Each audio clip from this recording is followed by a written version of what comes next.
और बड़ी खबर बिहार के पूर्व मुख्यमंत्री आरजेडी सुप्रीमो लालू प्रसाद को लेकर है। देश के चर्चित आईआरसीटीसी घोटाला केस में लालू प्रसाद को बड़ा झटका लगा है। ट्रायल पर रोक से दिल्ली हाईकोर्ट ने इनकार कर दिया है।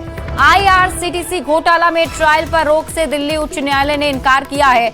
निचली अदालत से लालू प्रसाद, राबड़ी देवी और तेजस्वी यादव के खिलाफ आरोप तय होने के बाद लालू प्रसाद ने हाईकोर्ट का दरवाजा खटखटाया था, लेकिन लालू प्रसाद को राहत नहीं मिली। भ्रष्टाचार और आपराधिक साजिश के आरोप तय किए जाने को लालू प्रसाद ने चुनौती दी है, लेकिन ट्रायल पर रोक से दिल्ली हाईकोर्ट ने इनकार कर दिया है। साथ ही हाईकोर्ट ने सीबीआई को भी नोटिस जारी किया है। 14 जनवरी को आईआरसीटीसी केस की अगली सुनवाई होगी, तब तक सीबीआई को अपना जवाब दाखिल करना होगा। अदालत के इस कदम के बाद अब सभी की निगाहें अगली सुनवाई पर टिकी है, जहां मामले की दिशा तय हो सकती है। आपको बता दें कि लालू यादव ने अपनी याचिका में निचली अदालत की ओर से आरोप तय किए जाने के फैसले को गलत बताते हुए रद्द करने की मांग की है। लालू प्रसाद ने अपना पक्ष रखा है कि उनके खिलाफ लगाए गए आरोप कानूनी रूप से टिकाऊ नहीं है और मामले में पर्याप्त साक्ष्य भी नहीं है।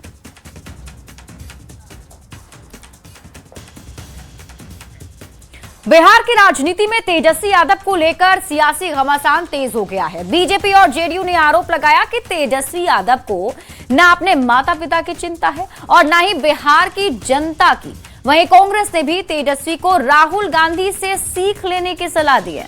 अब कांग्रेस का कहना है कि हार जीत अलग बात है, लेकिन मैदान छोड़ देना किसी मजबूत नेता की फितरत नहीं होती। अब इन आरोपों के बीच आरजेडी प्रवक्ता मृत्युंजय तिवारी ने जेडीयू और बीजेपी पर पलटवार करते हुए तेजस्वी यादव का बचाव किया है। पिछले कई महीनों से तेजस्वी जी लापता हैं। जो नेता चुनाव के समय घर घर पहुंचते थे, उनसे जीवन भर साथ देने का वादा करते थे, आज सत्ता से बाहर होते ही भूमिगत हो गए हैं।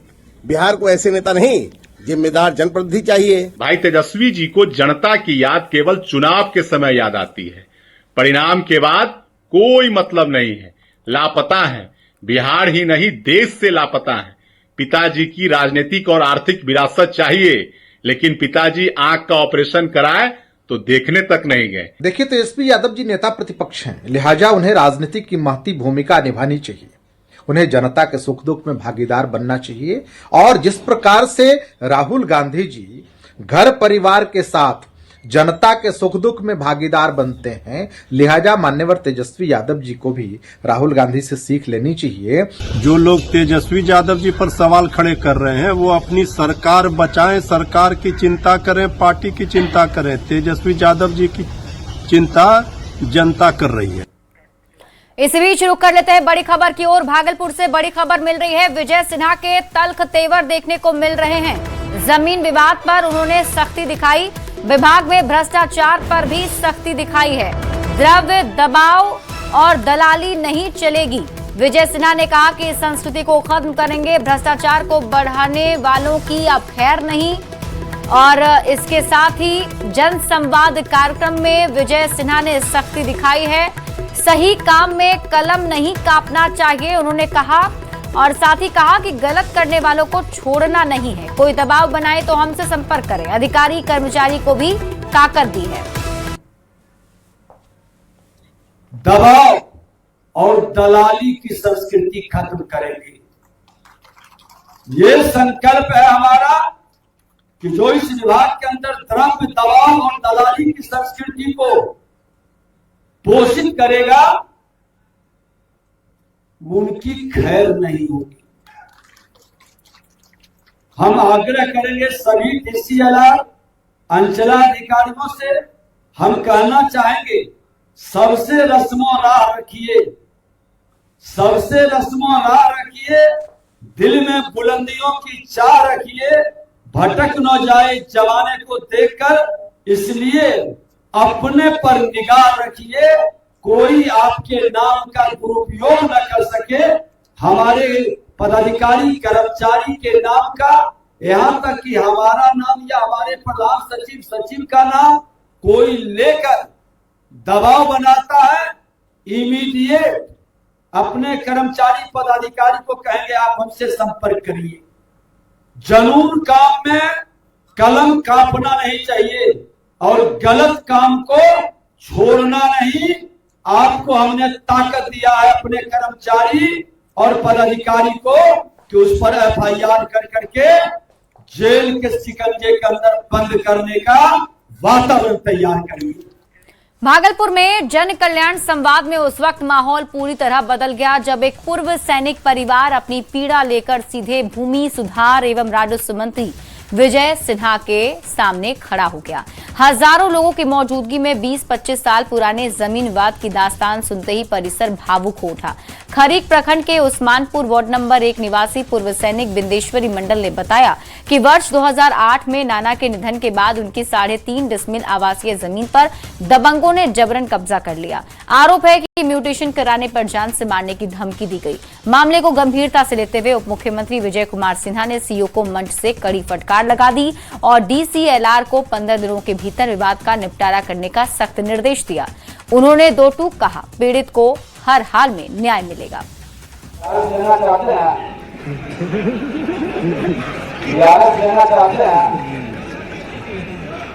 जिनको वीआरएस की जरूरत पड़ेगा तो हम लोग दे सकते हैं, लेकिन एक आग्रह करेंगे कि न्याय देना और सही के साथ खड़ा होना हमारी जिम्मेवारी है।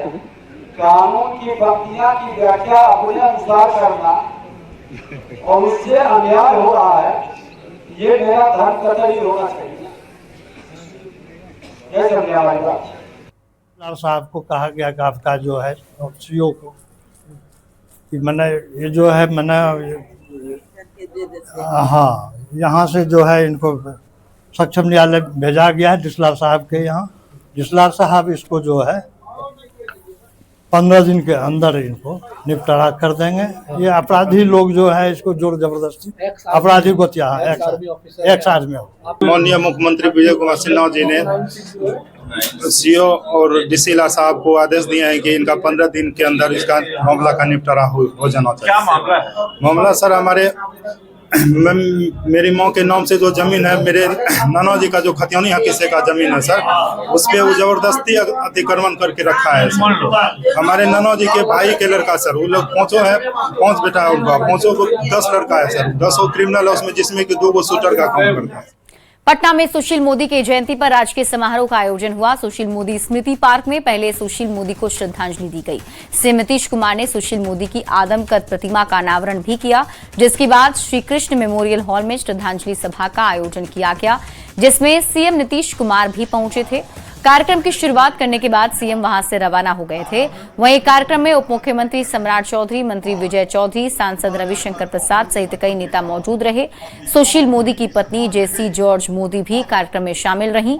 इस दौरान स्वर्गीय सुशील मोदी को एनडीए के कई नेताओं ने याद किया। बता दें कि 13 मई 2024 को सुशील मोदी का निधन हुआ था।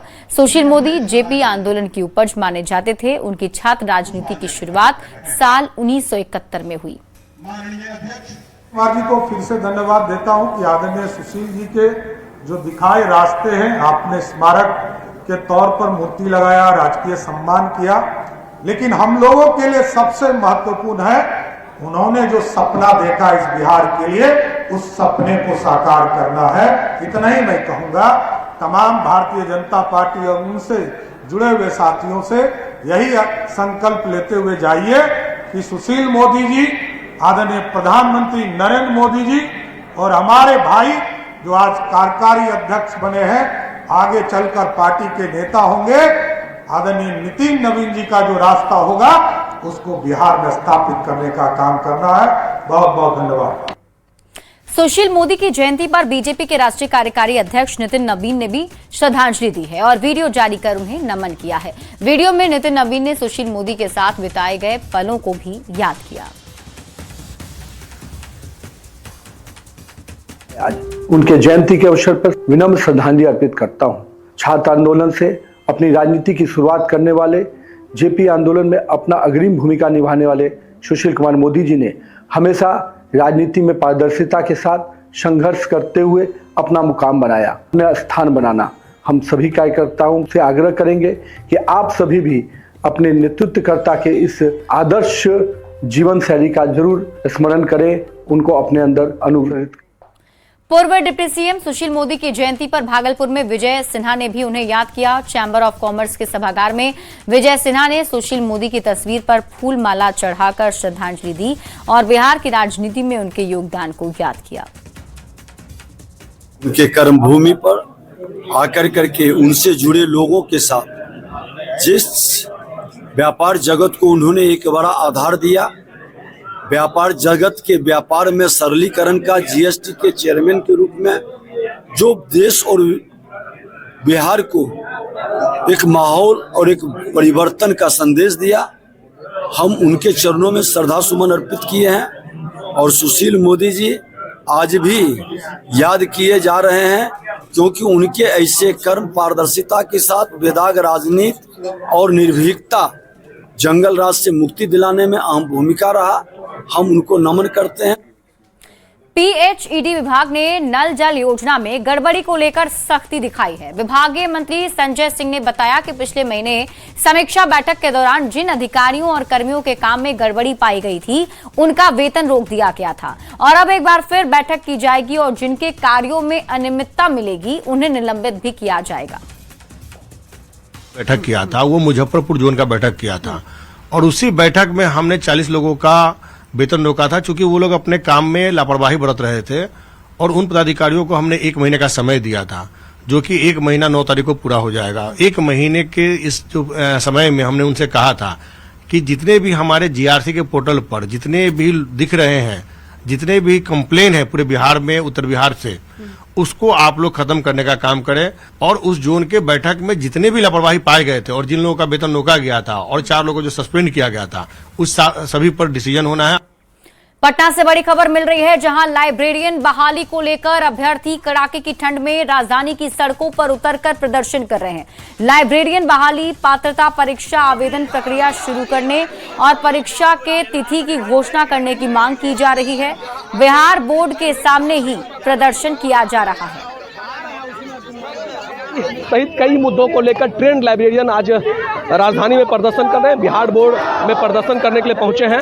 कई सालों से इन लोगों की बहाली रुकी हुई है और प्रक्रिया जो है, आवेदन की प्रक्रिया भी शुरू नहीं हुई है। आज नाराज जो अभ्यर्थी हैं, ट्रेंड लाइब्रेरियन हैं, वो यहाँ बिहार विद्यालय परीक्षा समिति पहुंचे हैं, सैकड़ों की संख्या में पहुंचे हैं और लगातार इनकी मांग है कि इनकी बहाली की जाए, परीक्षा की तिथि घोषित की जाए। लेकिन कहीं ना कहीं नोटिफिकेशन होने के बावजूद बहाली प्रक्रिया शुरू नहीं हो पाई है और ये कारण है कि ये लोग काफी परेशान हैं। क्यों परेशान है? हम लोग पिछले 17 सालों से हम लोग बहाली के लिए इंतजार में है और पिछले 1 साल से खाली पेपरबाजी, आज देंगे, 10 दिन बाद देंगे, 5 दिन बाद देंगे। आज हम लोग लास्ट धरना प्रदर्शन है। हम लोग को आज लेट का नोटिफिकेशन चाहिए। हम लोग का बस नोटिफिकेशन है लेट का, एक ही मांग है। हाँ, बस यही जारी करने का मांग है। बहुत हो गया हम लोग का आश्वासन मौखिक रूप से। आपने सुना, जो ट्रेंड लाइब्रेरियन थे लगातार बहाली की मांग को लेकर पिछले कई सालों से ये लोग प्रदर्शन कर रहे हैं और आज बिहार विद्यालय परीक्षा समिति पहुंचे थे, प्रदर्शन कर रहे हैं। इनकी मांग है कि परीक्षा की तिथि आज की आज घोषित हो, नहीं तो इन लोगों का प्रदर्शन जारी रहेगा। न्यूज 18 पटना से धर्मेंद्र कुमार। खबर आपको गोपालगंज से बताते हैं, जहां विश्व का सबसे विशाल शिवलिंग पहुंच गया है, लेकिन इसके सामने एक सबसे बड़ी चुनौती खड़ी हो गई है, नारायणी नदी पर बने डुमरिया घाट सेतु को पार करना। बिहार राज्य धार्मिक न्यास परिषद के सदस्य और हनुमान मंदिर पटना के सचिव सायन कुणाल ने कहा कि विशेषज्ञों की टीम बुलाई गई है और वैकल्पिक रूट भी तलाशे जा रहे हैं, क्योंकि हर हाल में शिवलिंग को 12 या 13 जनवरी तक विराट रामायण मंदिर तक पहुंचाना है। 15 जनवरी को क्रेन पहुंचेगा और 17 जनवरी को शिवलिंग को स्थापित किया जाना है। धार्मिक न्यास परिषद के सदस्य सायन कुणाल की माने तो दुनिया का सबसे बड़ा शिवलिंग इन दिनों बिहार में आस्था का केंद्र बना हुआ है।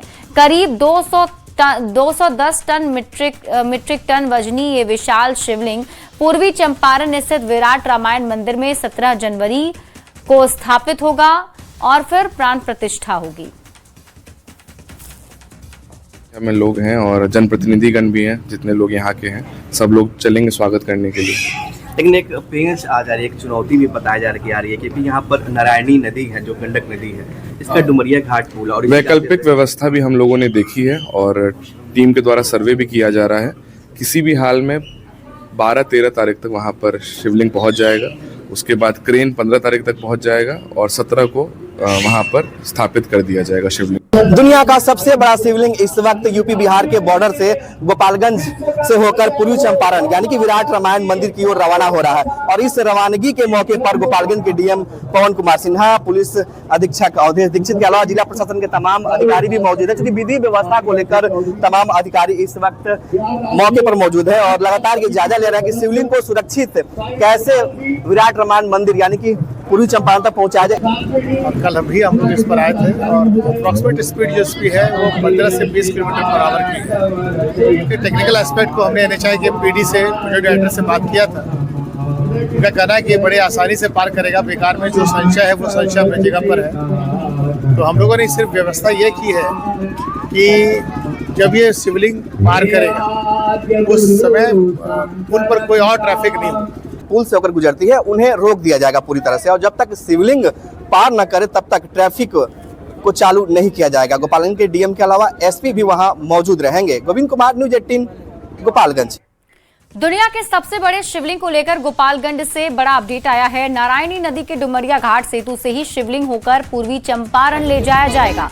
डीएम पवन कुमार सिन्हा ने इसकी जानकारी दी है। डीएम ने कहा कि विशेषज्ञों की टीम के साथ मंथन करने के बाद फैसला लिया गया है। एनएचएआई और पुल निगम के इंजीनियर ने शिवलिंग को सेतु पार करने के दौरान ट्रैफिक को रोकने के लिए कहा। दुनिया के सबसे बड़े शिवलिंग के गोपालगंज में पहुंचने के बाद भव्य स्वागत किया जा रहा है। पुष्प वर्षा और दूध से जलाभिषेक किया जा रहा है। बिहार सरकार में मंत्री अशोक चौधरी, पटना महावीर मंदिर के सचिव सायन कुणाल समेत बड़ी संख्या में श्रद्धालु पहुंचे हुए हैं।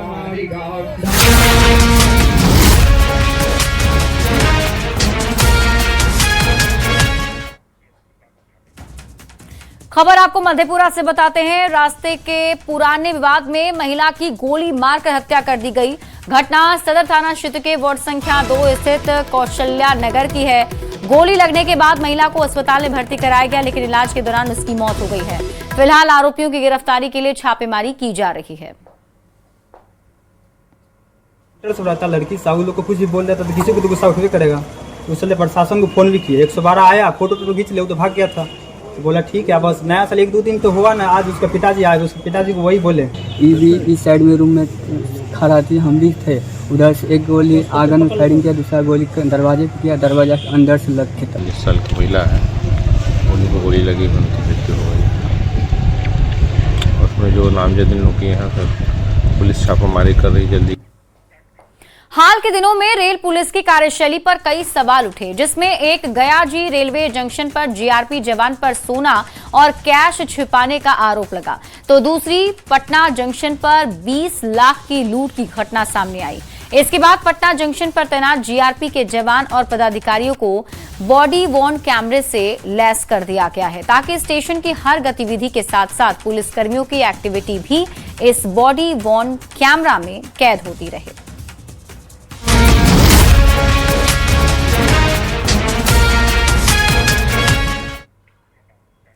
सुप्रीम कोर्ट 2020 के दिल्ली दंगों की साजिश से जुड़े मामले में आरोपी उमर खालिद और शर्जील इमाम की जमानत याचिका पर सुप्रीम कोर्ट का फैसला सामने आ गया है।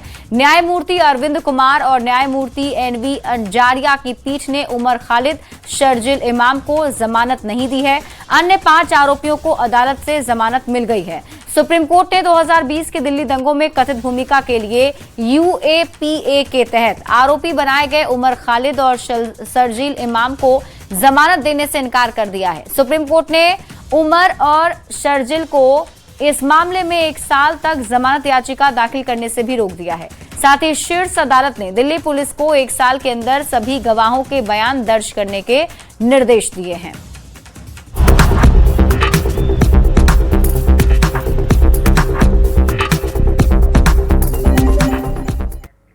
क्रिकेट का रोमांच और भारतीय संस्कृति की झलक भोपाल में होने जा रहे सनातनी क्रिकेट टूर्नामेंट में इस बार बिल्कुल अलग अंदाज में नजर आएगा और इस प्रतियोगिता में खिलाड़ी धोती कुर्ता पहनकर मैदान में उतरेंगे, जबकि मैच की कमेंट्री संस्कृत भाषा में की जाएगी। आयोजकों का कहना है, माना जाता है क्रिकेट एक इंग्लिश खेल है और इसे लोअर टी शर्ट जैसे परिधान में ही खेला जा सकता है, लेकिन हम ये बताना चाहते हैं कि खेल किसी भी की तरह के परिधान में खेला जा सकता है। हम लोग संस्कृत भाषा में इस आयोजन में कमेंट्री करते हैं ताकि लोग अपनी मूल भाषा को पहचान सके, क्योंकि हर भाषा का उद्गम संस्कृत भाषा से हुआ है।